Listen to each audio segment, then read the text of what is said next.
তো গাইজ এখন যাচ্ছি দীঘাতে।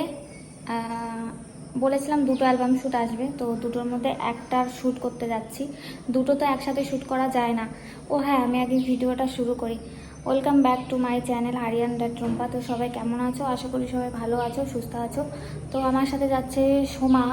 তো সোমা যদি ক্যামেরা না ধরে দেয়, আজকে ওকে বাস থেকে ধাক্কা মেরে নামিয়ে দেবো। তো এখন যাচ্ছি শিয়ালদাতে, মানে আমার বাড়ি থেকে শিয়ালদা পর্যন্ত ট্রেন যায়। তারপর শিয়ালদা থেকে ধর্মতলা, ধর্মতলা থেকে বাসে। তো আমাদের এখান থেকে আরও যাচ্ছে সবাই, ক্যামেরাম্যান যাচ্ছে। তো বাড়ি থেকে আমি আর বোনই যাচ্ছি। তো চলো যেতে যেতে কথা বলি।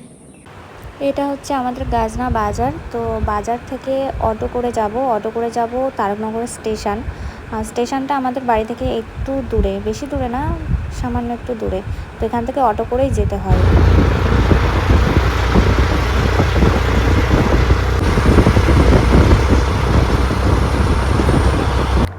তো তারকনগর স্টেশনে চলে এসেছি, আর অটোটা অনেক আগে নামিয়ে দিল।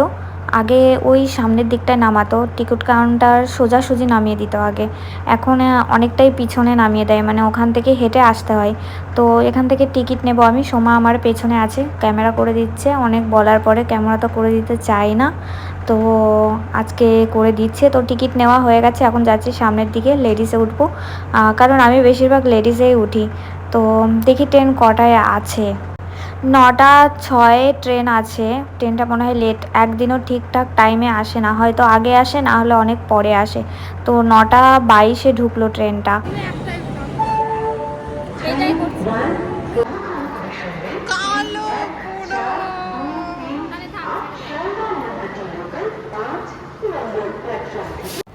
তো আমরা শিয়ালদাতে পৌঁছে গেছি, আর এখানে পৌঁছে একটা ট্যাক্সি নিয়ে নিয়েছি, যেটাতে যাব ধর্মতলা। আর এই যে পৌঁছে গেছি ধর্মতলাতে। তো এখানে অনেক বাস আছে দীঘাতে যাওয়ার জন্য, তো আমরা যাচ্ছি এই যে এই বাসটায়। তো বোনের ক্যামেরাটা আমি একটু করে দিচ্ছি, আমার ক্যামেরাটা বোন একটু করে দিচ্ছে। তো ওই পাশে যে হলুদ বাসটা, ওটা যাবে দুটোই, আর এটা যাবে 1:25-এ। তো যেহেতু আমাদের একটু আগে আগেই যেতে হবে, কারণ ওখানে আমাদের রুম ঠিক করা নেই, আগে থেকে ঠিক করিনি। তো ওখানে গিয়ে রুম দেখতে হবে, তার জন্য আমাদের একটু আগে আগেই যেতে হবে, যাতে রাত্রিটা না হয়। তো এই বাসটা আমাদেরকে পৌঁছে দেবে সন্ধ্যা 6টা। তো আমি আর বোন এই যে সিটে বসে আছি, এসি অন হয়ে গেছে। তারপর বাইরের দৃশ্যটা দেখছি। 1:25-এ বাসটা ছেড়েছিল, আর এখানে নামালো, ওল্ড দীঘাতে নামালো 6টায়। তো 6টার সময় আমরা নামলাম এখানে। ওই যে পেছনে বাসটা, কি ভাঙাচোরা বাসটায় এসছি, বাপরে! মানে ওঠার সময় দেখিনি, নামার সময় দেখছি। তো এখানে এখন আমাদের রুম দেখতে হবে। আগে থেকে দেখে আসিনি তো, কারণ ওল্ড দীঘাতে এর আগে আসিনি। আরিয়ানের সাথে যখন এসেছিলাম নিউ দীঘাতে এসেছিলাম, তো আরিয়ান তো ফোনেই বুক করে রেখেছিল। তো আমি ওসব অবশ্য জানিও না, তাই ভাবলাম ওখানে গিয়েই দেখে নেব। রুমের ভিডিওটা আমি তোমাদেরকে পরে দেখাবো, কারণ রুমে যাওয়ার পরে না আমরা ভীষণ মানে ক্লান্ত হয়ে গেছিলাম। ফ্রেশ হয়ে একটু শুয়েছিলাম, তারপরে সোজা চলে এসেছি সমুদ্র দেখতে। কারণ আমার তো আসার ইচ্ছা একদমই ছিল না, বোনের জন্য আসতে হলো। কারণ ও বারবার বলছিল আমি একটু সমুদ্র ধারে যাব, একটু সমুদ্রটা দেখবো। ও অনেক আগে এসে ঘুরে গেছে, তাই বোনকে নিয়ে চলে আসলাম। তো আমি আর বোন একাই বেরিয়েছি, একা একাই ঘুরছি। তো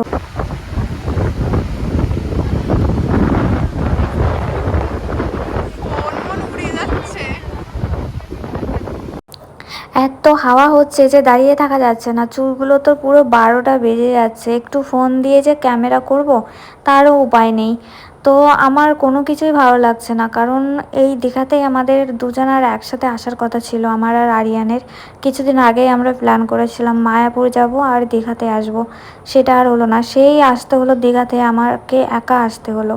তো শ্যুটের জন্য এসছি, আর আমার একদম ঘোরাঘুরি করার জন্য কোনো মনই নেই, মনটা ছিলও না। তো মার্কেটে আসলাম, একটু মায়ের জন্য কিছু নিতে হবে আর রিয়ার জন্য কিছু নিতে হবে।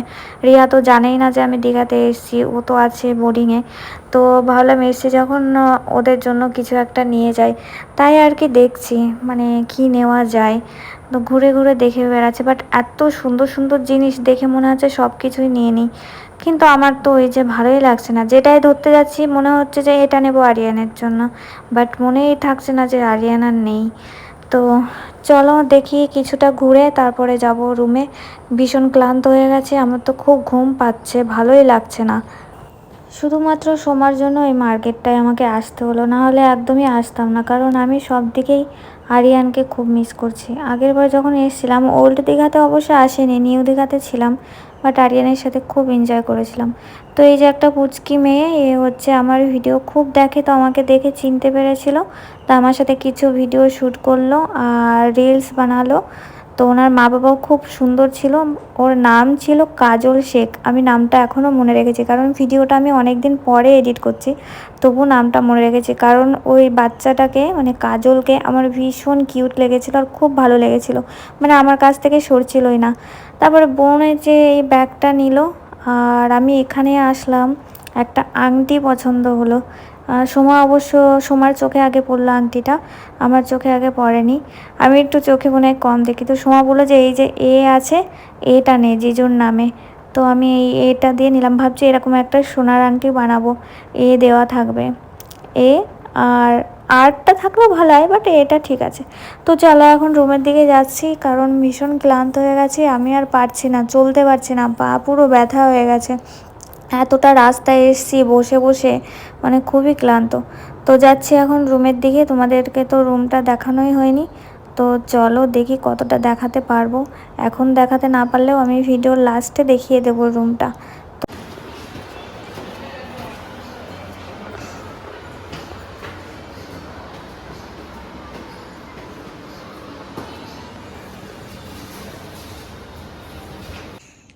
তো গাইস, এটা হচ্ছে আমার আর বোনের রুম। তো ওই যে বললাম শ্যুট আছে, অ্যালবাম শ্যুট আছে, কালকে শ্যুট। তো এখন চেঞ্জ করব, খাইনি, এসে পর্যন্ত কিছু খাওয়া হয়নি, খাবো। তো এই যে সোমা আর আমার রুম, এখানেই থাকবো। এখন বাজে রাত্রি 9টা, তো খাওয়া দাওয়া করে শুয়ে পড়বো, কারণ ভীষণ ক্লান্ত হয়ে গেছে। আর ভিডিওটা আমি এন্ড করলাম না, এই ভিডিওটা নিয়ে যাচ্ছি, কাল সকালে দেখা হচ্ছে তোমাদের সাথে। গুড মর্নিং সবাইকে। তো এখন বাজে 10টা আর আমি এখানে রেডি হব, শ্যুট আছে, ওই যে বললাম শ্যুটের জন্য রেডি হতে হবে। এই ব্ল্যাক কালারের শাড়িটাই পরবো, সাথে লাল ব্লাউজ। তো সব কিছু রেডি করে রাখছি আর কি। সোমা রেডি হয়ে গেছে, আমার একটু লেট হলো, কারণ লেন্স পরতে গিয়ে লেট হয়ে গেল। আর এই যে পুরো রেডি হয়ে গেছি আমি, আর ক্যামেরাম্যান চলে গেছে যেখানে শ্যুট হবে, সেখানে সেই লোকেশানে চলে গেছে। তো আমাদেরকে বলে দিল কোথায় হবে শ্যুটটা হবে মোহনাতে। তো আমি যেহেতু চিনি, আরিয়ানের সাথে আগে একবার এসেছিলাম, তাই আমার একা যেতে প্রবলেম হবে না। এখান থেকে টোটো নিয়ে নেব, টোটো নিয়ে বেরিয়ে যাব সোজা মোহনাতে।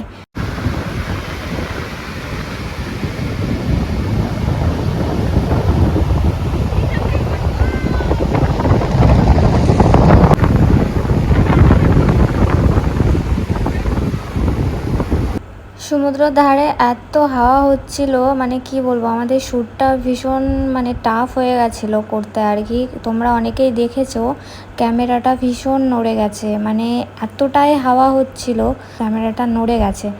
তো শ্যুটটা পুরোটাই শেষ হলো। তো আমরা যাচ্ছি এখন রুমের দিকে, কারণ ভীষণ রোদ আর খুব গরম, এত গরম পড়েছিল কি বলবো। তো ভীষণ হাঁপিয়ে গেছি, তো যাচ্ছি এখন রুমের দিকে। তো গাইজ, আমাদের শ্যুট কমপ্লিট হয়ে গেছে, আর আজকের ব্লগটা আমি এখানেই এন্ড করছি। তো সবাই খুব ভালো থেকো, সুস্থ থেকো, আর যদি ব্লগটা ভালো লাগে তাহলে লাইক করে দিও, শেয়ার করে দিও। নেক্সট ব্লগ নিয়ে আবার আসবো তোমাদের সাথে কথা বলতে, ততক্ষণে চলো বাই, গুড নাইট।